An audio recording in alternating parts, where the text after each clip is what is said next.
Hello everyone. Hello. তো তোমরা সবাই জানতে চেয়েছিলে যে আমাদের মলদ্বীপসে কীরকম কী এক্সপেন্স পড়েছিল, পুরো ডিটেলস ভিডিও চেয়েছিলে। তো ওই ভিডিওগুলোতে তো আমরা ডিটেলসটা পুরোটাই শেয়ার করেছি যে আমরা কোথায় কিভাবে স্টে করেছিলাম, কিভাবে কি ঘুরেছি। তো যদি তোমরা ওই ভিডিও চাও তাহলে কাইন্ডলি তোমাদেরকে ব্লগটা দেখতে হবে, বিকজ ওটা অলরেডি আমরা ডিটেলসে সব শেয়ার করেছি। ডে ওয়াইজ, হ্যাঁ, ডে ওয়াইজ আছে, আর রুম ভিউ ওখানে পুরো রয়েছে, কোন আইল্যান্ডে ছিলাম সব শেয়ার রয়েছে। এবার কস্টিং যেটা আমাদের কোথায় কি পড়েছে সেটা পুরোটাই আমরা নিজেরা, বেসিক্যালি শাওন পুরোটা বুক করেছে। তো যেহেতু ওটা পুরোটাই ওর প্ল্যানিং, তো ডিটেলসটা ও শেয়ার করছে তোমাদের সাথে। আর এখানে আমরা সমস্ত কস্টিং অ্যান্ড অল সব কিছু ডিসকাস করছি, অ্যান্ড ভিডিওটা খুবই ছোট বানাবো যাতে এটা সবার জন্য খুব হেল্পফুল হয়, বিকজ লং ভিডিও বেসিক্যালি আমিও দেখতে খুব একটা পছন্দ করি না। তো ওভার টু ইউ। হ্যাঁ, তো তোমাদের জন্য দেখো আমি অরিজিনাল সব বিল নিয়ে বসেছি, ঠিক আছে? তো এই বিলগুলো তো স্ক্রিনশট মেরে দেওয়া যাবে কিনা জানি না, বাট স্টিল আমি একটু ডেসক্রাইব করে দিই। ফার্স্ট অফ অল আমি ট্রিপটা প্ল্যান করি হচ্ছে গিয়ে 24-এর মার্চে। তো এবার মার্চেই আমি ওদেরকে মানে এদেরকে বুক করার আগে সাডেনলি আমি ফ্লাইটের টিকিটটা বুক করে ফেলি, এবং তারপর থেকেই আমার হোটেল রিসার্চ শুরু হয়। তো এবার অনেক কিছু দেখার পর আমি দেখলাম কোকোকিরির যে ওদের মানে নিজস্ব যে ওয়েবসাইট, সেখানে আমি দেখলাম প্রাইসিংটা একটু কম্পারেটিভলি কম, মানে মালদ্বীপসের তুলনায় আদার্স যে রিসর্টগুলো রয়েছে সেগুলোর থেকে ওদের অ্যামাউন্টটা একটু কম। তো অ্যামাউন্টটা এরকমই যে আমি বুক করেছিলাম 2 nights beach villa, 1 night water villa.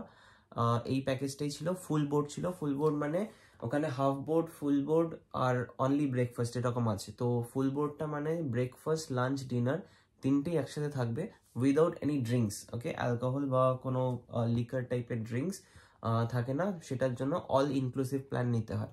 তো আমরা শুধু ফুল বোর্ড নিয়েছিলাম। তো এবার ফুল বোর্ডের প্রাইসিংটা যদি আসি তাহলে ফার্স্টে বলে নিই, আমরা 4 নাইটস 5 ডেজ ছিলাম। 3 নাইটস তো এখানে কোকোগিরিতে ছিলাম, আর 1 নাইট আমরা হুলুম্যালে, যেটা এয়ারপোর্টের একদম নিয়ার বাই সিটি, সেখানেই আমরা স্টে করেছিলাম। তো ফার্স্টে হুলুম্যালে থেকেই শুরু করি। তো হুলুম্যালেতে আমরা যখন স্টে করি, সেখানে লোনু ভ্যালি বলে একটা হোটেল ছিল। হোটেলটা খুব ডিসেন্ট এবং মানে লোকাল আইল্যান্ডের মধ্যে খুব মানে ভালো। ওটা এয়ারপোর্ট থেকে বাই কার 15 মিনিটস ডিস্টেন্স, বেশ কাছে। 15 মিনিটসেই আমরা পৌঁছে গেছি, এবং হোটেল থেকেই আমাদের এয়ারপোর্ট ট্রান্সফারও দিয়েছিল। তো সেখানে আমার রুম যেটা আমরা পেয়েছিলাম সেটা মানে একটু, আমি যেহেতু একবারই যাব তাই একটু টপ মোস্ট রুমটাই নিয়েছি। সেটা সি ভিউ প্লাস ওটার ওখানে নাম লেখা ছিল, আমি 11টা থেকে বুক করি, তো ওখানে নাম লেখা ছিল হানিমুন সুট ভিউ রুম, এরকম কিছু একটা, সি ভিউ বা এরকম কিছু একটা নাম লেখা ছিল। তো ওটার প্রাইস পড়েছিল অ্যারাউন্ড 10,000 পার নাইট। তো আমি এক রাতের জন্যই বুক করি, তো 10,000 ওটা পড়েছে। এবং ওখানে কোনো আমাদের ওখানে শুধু ব্রেকফাস্ট ইনক্লুডেড ছিল, কোনো ডিনার বা লাঞ্চ কিছু ছিল না।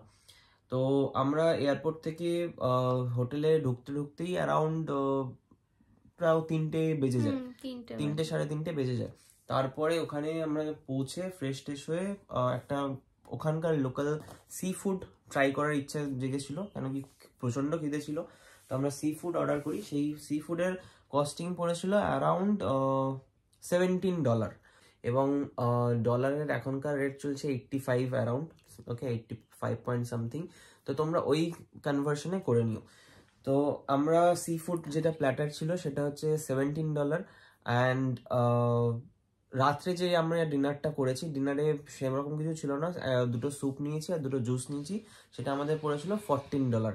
এটা হচ্ছে এই লোনো ভ্যালির আমাদের খাবারের কস্টিং। এবার আসি কোকোগিরিতে যেই মানে আমরা 2 ডেজ বিচ ভিলা নিয়েছি। ফুল বোর্ড আমি প্রথমেই বললাম, ফুল বোর্ড 3টে বেলারই মিল আমাদের ইনক্লুডেড ছিল। ওখানে ওই যে বিচ ভ্যালির যে প্রাইস, সেই প্রাইসিং এর মধ্যেই এয়ারপোর্ট ট্রান্সফার, মানে ওরা এয়ারপোর্ট থেকে আমাদের স্পিড বোটে করে ওদের আইল্যান্ডে নিয়ে যাবে, এবং আইল্যান্ড থেকে এয়ারপোর্ট অবধি আবার স্পিড বোটে করে ড্রপ করে দেবে। এটা ইনক্লুডেডই থাকে, ওটা আলাদা করে কিছু পে করতে হয় না।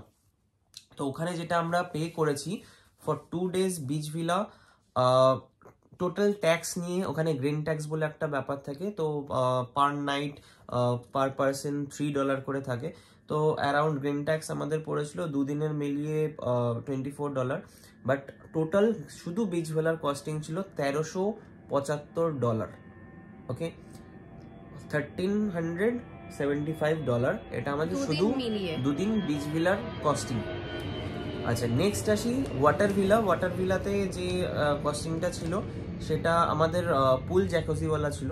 ওকে, মানে নর্মালি উইদাউট পুল যেটা রয়েছে সেটা একটু কম থাকে, বাট আমি ওই একবারই যেহেতু যাব সেই জন্য সব করে নিয়েছি, ঠিক আছে। তো ওটা পুল জ্যাকোজিওয়ালা আমি নিয়েছি এবং সেটার টোটাল গ্রিন ট্যাক্স বা সার্ভিস ট্যাক্স এবং সব কিছু নিয়ে টোটাল আমার কস্টিং দাঁড়িয়েছে $997।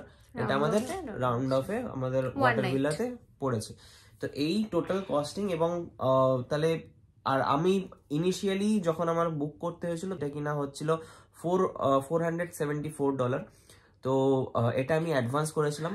তো টোটাল আমার যেটা কস্টিং দাঁড়িয়েছে $2373।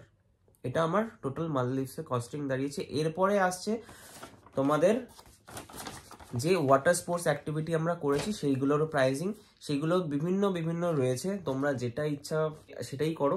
এবং আমি তোমাদের যে ওয়াটার স্পোর্টসের অ্যাক্টিভিটি যে লিস্টটা সেটা স্ক্রিনশট দিয়ে দেবো, যাতে কিনা তোমরা কম্পেয়ার করতে পারো। আমরা যেগুলো করেছিলাম সেগুলো একটু চট করে বলে দিই, ভিডিওটা এমনি বড় হয়ে যাচ্ছে, আমি বেশি বড় করব না, বাট স্টিল অনেক কিছু ইনফরমেশন দেওয়ার, তো এগুলো ইম্পর্টেন্ট। তো আমরা যেগুলো করেছি সেটা 20 মিনিটস জেটস্কি, যেটা কিনা $121 ছিল।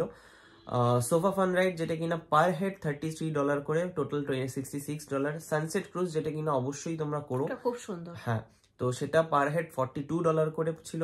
আচ্ছা, ফ্লোটিং ব্রেকফাস্ট আমাদের খুব শখ জেগেছিল, তো ফ্লোটিং ব্রেকফাস্ট আমরা নিয়েছি, আমাদেরই ব্রেকফাস্ট ইনক্লুডেড ছিল, বাট ফ্লোটিং ব্রেকফাস্টের জন্য ওটা স্পেশালি আমাদের $80 এক্সট্রা মানে দিতে হয়েছে, যেটা হচ্ছে গিয়ে মানে কি বলবো, একটু গায়েও লাগছিল, বাট ঠিক আছে, ফাইন। আমি একটা ফ্লোটিং ব্রেকফাস্ট নিয়ে কথা বলিনি, সেটা হচ্ছে ওটা কিন্তু অত আগে থেকে প্ল্যান করে গেলে কিন্তু হবে না, বিকজ মলদ্বীপসের ওয়েদার হচ্ছে খুব আনপ্রেডিক্টেবল। মানে ধরো এখন রোদ, তো পরে যেহেতু আইল্যান্ডটা ছোট, তো একটা ক্লাউড আইল্যান্ডটাকে কভার করে নিলে ওখানে বৃষ্টি হচ্ছে। তো ফ্লোটিং ব্রেকফাস্ট ওরা সেই ওয়েদার বুঝে দেয় তোমাকে, আগের দিনকে রাত্রেবেলায় তুমি কনফার্ম করলেও পরের দিন তুমি নাও পেতে পারো। তো এই ছিল হচ্ছে এক্সট্রা চার্জেস। আর কিছু কিছু টুকটাক আমরা ড্রিঙ্কস এর মধ্যে যেরকম কিছু মানে মকটেলস নিয়েছি, তো সেগুলোর অ্যারাউন্ড ওই $10-12 করে ছিল। আর শপিং আমি বলবো যে এই আইল্যান্ড থেকে করার থেকে বেটার তোমরা এয়ারপোর্টে এসে করো, ওখানে ডিউটি ফ্রি অনেক কিছু শপস রয়েছে। নয় তোমরা ম্যালে থেকে করো, যদি ওখানে তোমরা ম্যালে থেকেও লোকাল, মানে ম্যালের সিটিটাই যদি কেউ থাকো ওখানে, আমি শুনেছি ওখানে একজন গেছিলো তারাই শেয়ার করলো, ওখানে লোকাল করতে পারো। আদারওয়াইজ বেস্ট যদি খুব ভ্যারিয়েশন চাও, সেটা একমাত্র দেখবে আমি আই গেস রিটার্ন, যেটা মানে লাস্ট ব্লগটাতে আমি শেয়ার করেছি, ওখানে এয়ারপোর্টের একটা ডিউটি ফ্রি স্টোর রয়েছে, ওখানে দারুণ কালেকশন, ফ্রিজ ম্যাগনেটের ভ্যারিয়েশন, মানে at least 12-15 types of fridge magnets, keyring, ওখান থেকে তোমরা গিফট আইটেমস বা শপিং করতে পারো। আমার সাজেশনে ওইটা বেস্ট। কেউ লোকাল মার্কেট আর আইল্যান্ড থেকে তো ভুলেও করো না, because that is too expensive. Indian কারেন্সিতে যদি কনভার্ট করতে যাও সব পুরো ট্রিপটাই এক্সপেন্সিভ, এবং সেটা মেন্টালিটি যেটা আমি করেছি, আমি ক্যালকুলেটর খুলে খুলে খুলে খুলে প্রত্যেক সেকেন্ডে দেখেছি, আর আমার খুব সেটা তোমাকে মেন্টালিটি নিয়েই তোমাদের যেতে হবে। এবং মানে ওই পার এক্সপেন্সে তুমি যদি ইন্ডিয়ান কারেন্সিতে কনভার্ট করতে যাও তাহলে তোমার ওটা হিউজ, ইটস হিউজ। তো এনিওয়েজ মানে যেই ডলারটা আমি বললাম সেই ডলারটাকে যদি আমরা কনভার্ট করতে যাই অ্যারাউন্ড 3,20,000 অ্যাপ্রক্স এরকম পড়ছে। তো এদিক ওদিক হয়। এবার তোমরা চাইলে এক রাত beach villa, 2 nights water villa এরকমও করতে পারো, সেটা টোটালটাই তোমাদের উপর। এবং এরকমও করা যায় ওখানে যে তোমরা হুলু ম্যালে যে লোকাল আইল্যান্ড, তোমরা সেখানে 4,000-5,000 রুম পেয়ে যাবে। ওখানে যদি তোমরা 3 রাত্রি থাকো এবং এক রাত মানে একটা ডে আউটিং এর তোমরা যদি প্যাকেজ নাও, লাইক এইসব আইল্যান্ড গুলোতে ডে আউটিং এর প্যাকেজ হয়, যেটা কিনা তোমরা সকালবেলা যাবে, ওখানে তোমাদের রুম দিয়ে দেবে, ফ্রেশ হবে, ওখানকার ওয়াটার ভিলা এনজয় করবে, সবকিছু করবে, করে টোরে রাতের মধ্যে আবার তোমাদের সিটিতে ড্রপ করে দিয়ে যাবে। তো এরকম একটা প্যাকেজ হয়, বাট এইসব সাবজেক্ট টু রিসর্ট, মানে ওদের সাথে ডিসকাশন করেই তোমাদের এগোতে হবে। তো এটা মাথায় রেখে তোমরা প্ল্যানিংটা করো, এবং এটা আর বেশি বড় করছি না। এবং বাকি যা ডিটেলস রয়েছে, আমরা কিভাবে ফ্লাইট বুক করেছি, কিভাবে কিভাবে গেছি, সব ভিডিওতে তোমরা পেয়ে যাবে, তাই ওটা এখানে শেয়ার করছি না। আমাদের কোথায় লে ওভার ছিল, অ্যান্ড ওখানে একটা ডিটেলস যেটা ফর্মটা ফিল আপ করতে হয়, ইমুগা ফর্ম, হ্যাঁ তো ইমুগা ওটার ফর্মের ব্যাপারেও বলা আছে। ওটা কিন্তু ভিসার সময়, মানে যখন মলদ্বীপস এয়ারপোর্টে নেমে আমরা ভিসার জন্য অ্যাপ্লাই করছি, ওই ফর্মটা ছাড়া কিন্তু ভিসা পাবে না। আর ওটা 96 আওয়ার্স এর, মানে তোমাদের ডেট অফ জার্নি 96 আওয়ার্স এর আগে ফিল আপ করে নিতে হয়, মানে মধ্যে আর কি।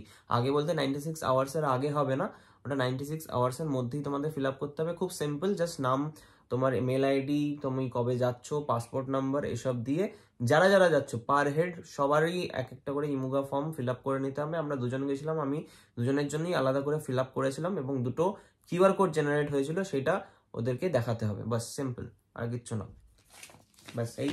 তো এই হচ্ছে ইনফরমেশন। যদি আরো কোনো কোয়েশ্চেন্স থাকে অবশ্যই কমেন্ট করো, চ্যানেলটাকে সাবস্ক্রাইব করো, আর এভাবে তোমাদের সাথে স্ক্রিনে দেখবে আমরা পুরো অ্যাক্টিভিটির একটা মানে প্রাইজ অ্যান্ড অল শেয়ার করে দিচ্ছি, ওটা একটু করে দেখবে। আর কিছু কিছু পিকচার্সও দিয়ে দিচ্ছি, রুম ভিউ তো অলরেডি ভিডিওতে রয়েছেই। তো এখানে ভিডিওটা আমরা এন্ড করছি।